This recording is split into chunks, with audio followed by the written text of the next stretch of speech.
অনেক দিন পর আজকে হঠাৎ একটা গান গাইতে খুব ইচ্ছা হলো।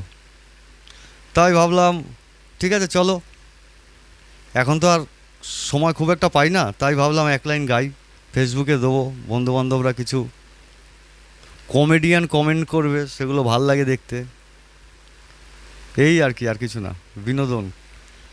তাই ভাবলাম এক লাইন গান গান গাই, মিউজিক টিউজিক অরিজিনাল ট্র্যাক ফ্র্যাক ওসব বাদ, সব দিয়ে না, এমনি জাস্ট। ঠিক আছে, কিশোর কুমারেরই গান। ওকে।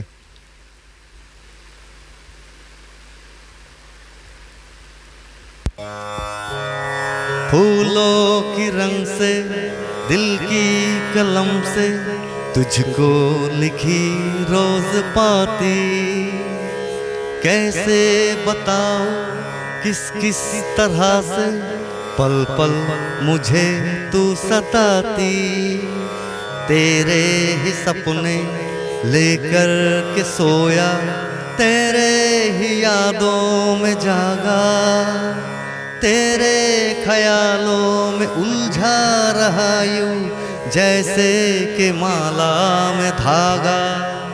हाँ, बादल बिजली चंदन पानी जैसा अपना प्यार लेना होगा जन्म हमें कई कई बार।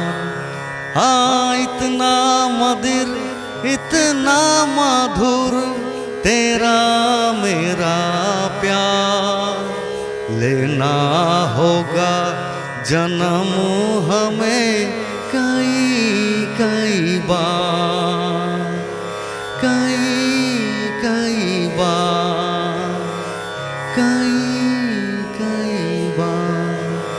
थैंक यू वेरी माच, সবাই ভালো থাকবে। ওকে।